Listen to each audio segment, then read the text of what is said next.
Some years ago, we in the Congress party felt completely trapped and isolated. This new politics, aggressive politics, a politics where the opposition is not talked to, but the idea is to crush the opposition. And we found that all our avenues were compromised. The media, the general atmosphere did not allow us to operate the way we would like.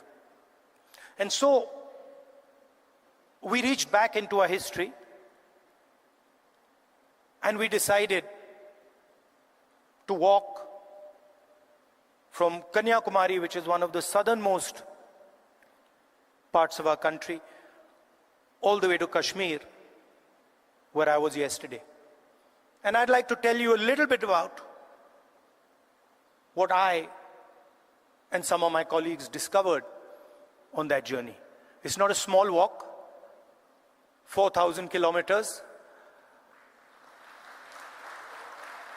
And I don't think we understood quite what we had taken on when we began it.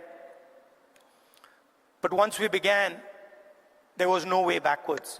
So we just carried on walking right to the end. And I essentially learned two things from that walk. Our opposition across the world has a monopoly on anger, fear, and hatred. And there's no way that we are ever going to be able to compete with them on anger, fear, and hatred. They are going to outdo us, outmaneuver us, and beat us every single time when it comes to fear, anger, and hatred. So the question is, where and how do we operate? Where are the spaces where we have the advantage? Where are the spaces from which we can build a counter narrative?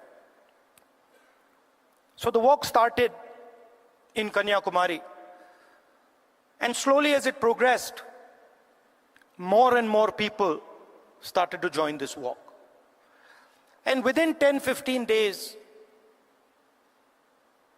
walk would start at 6 in the morning,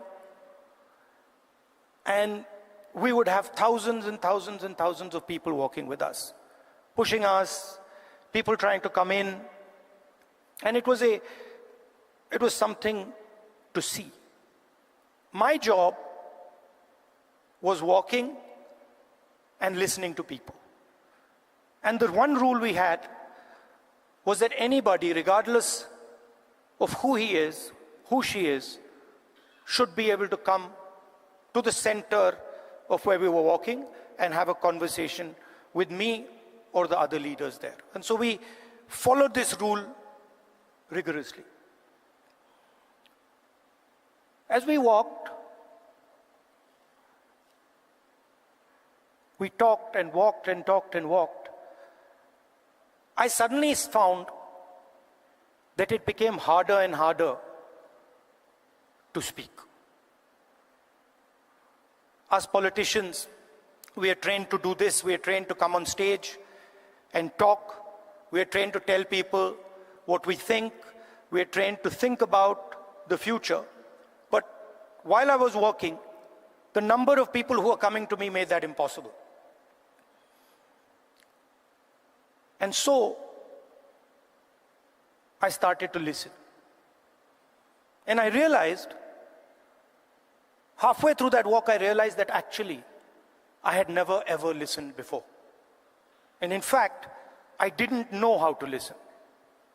I knew how to speak, I knew how to think, but I didn't actually know how to listen to people.